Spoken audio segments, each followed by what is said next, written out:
it's Mrs. Lindquist. So today we're going to talk about cosine, the graph of the cosine. So y equals a times cosine of b theta. So just like with sine, our amplitude is going to be the absolute value of our a value. Now what about b? If you recall, b is the number of cycles from 0 to 2 pi.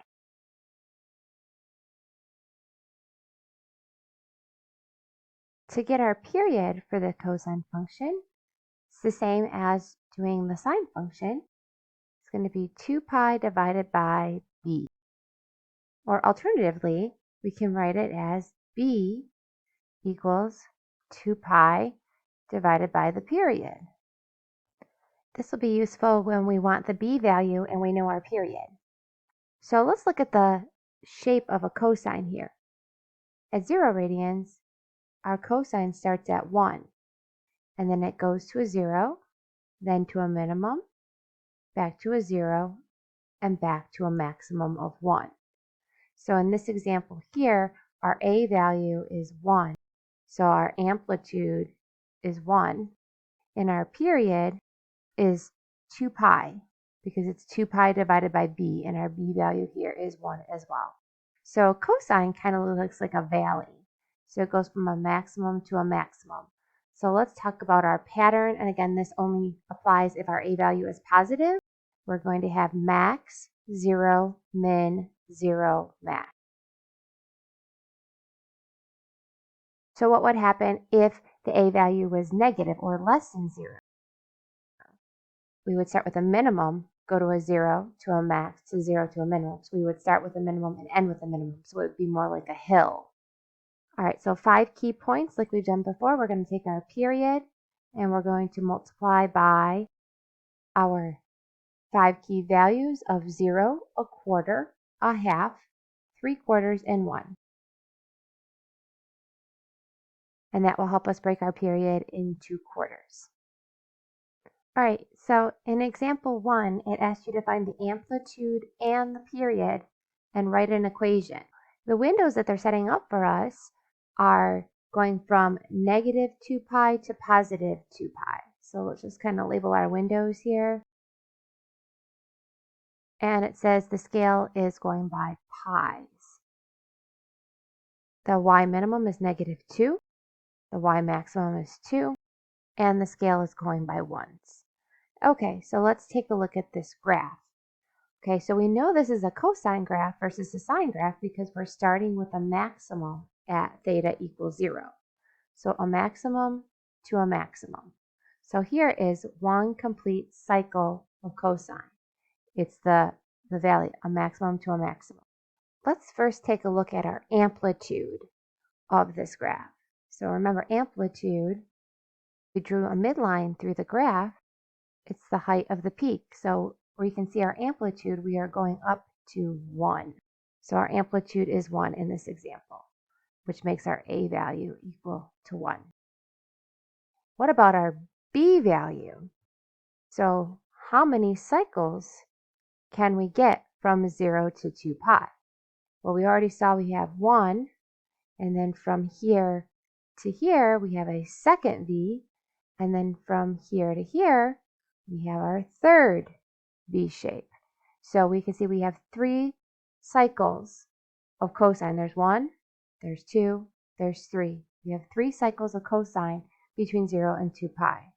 So 3 cycles from 0 to 2 pi. So that would make our period, we have 2 pi over b, equal to 2 pi divided by 3, so 2/3 pi. Okay. So again, once we know our a value and our b value, we can write our final equation. So in this example, we are going to end up with y equals a, which is 1, times cosine of b theta. So we got 3 cycles in from 0 to 2 pi, so this would be 3 theta. And again, we don't need to put the 1 there. It can just be y equals cosine 3 theta.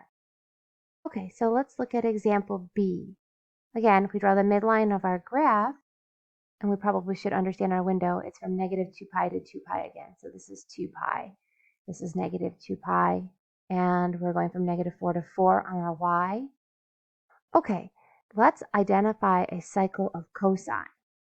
So we can see here at theta equals 0, we're starting at a minimum, 0, max, 0, minimum. So this is a complete cycle of cosine, this hill right here. We're going from a minimum to a minimum.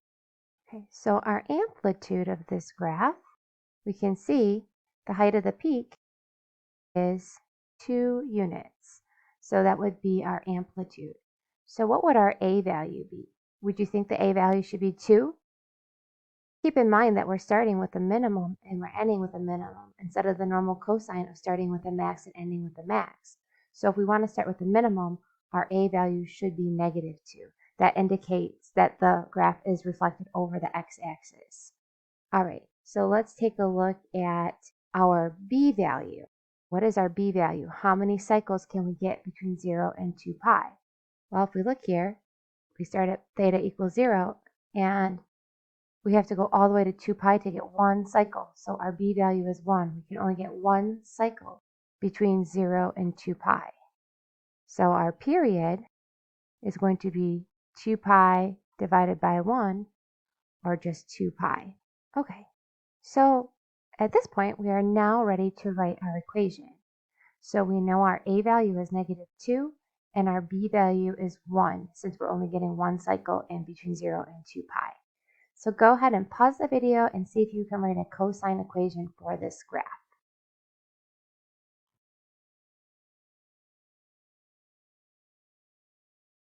Did you get y equals -2 cosine theta? And again, technically there's a 1 there, but we don't have to write 1 theta. As soon as, if b is 1, we just write theta. So this would be the equation for this graph. For example 2, it says sketch 2 cycles, identify the amplitude, period, and 5 key points. So I would start off by identifying A as being 3, and our B value here is 1. So as soon as we know our B value is 1, we know we have a period of 2 pi. Let's write down amplitude is absolute value of A. So absolute value of 3 is 3. And our period is 2 pi over B. In this case, 2 pi divided by 1, which is 2 pi. Again, if your B value is 1, you can assume that you are going to have a period of 2 pi because you can only get one cycle in between 0 and 2 pi. Let's look at our chart again. So we have theta, which is our x, and we have y. Okay, so just like we did with sine, we're going to look at the pattern of our y values. So since our A value is positive, we are going to start with a maximum. Because remember, cosine starts with a maximum. So max, 0, min, 0, max. So sine starts with a 0 and ends with a 0. Cosine starts with a max and ends with a max when A is positive. So our maximum value is going to be 3, number to a 0. Our minimum is -3, back to 0, and then back to a maximum y value of 3. And again, how long does it take for us to complete this cycle of, or this pattern of y values? It's going to take 2 pi. So for 0 to 2 pi, again, you can multiply by the 5 key values, but it should be pretty easy to break 2 pi in half. So if we break 2 pi in half, it's going to be pi. If we break pi in half, it's going to be half pi. Between pi and 2 pi is 1.5 pi, or 3 pi over 2. So those values you probably will recognize. They're the common ones that we use when our period is 2 pi. You can always take the period times 0 times a quarter. 2 pi over 4 is half pi. 2 pi times a half. 2 pi divided by 2, which is pi. 2 pi times 3/4. 6 pi over 4, which is 3/2 pi, or 1.5 pi. And of course, 2 pi times 1. So I'm hoping that you don't have to go through this work every time, that you can kind of see how that our intervals are going to be going by half pi's. So let's label our graph. Half pi, pi, 1.5 pi, and 2 pi.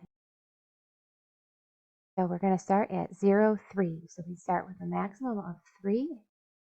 And then at pi over 2, we are at 0. And then at pi, we're at negative 3. So there's a minimum. At 3 pi over 2, we're back to 0. And at 2 pi, we're back up at 3. So again, do not make just a V shape here. It shouldn't look like a spike. It should look like a valley.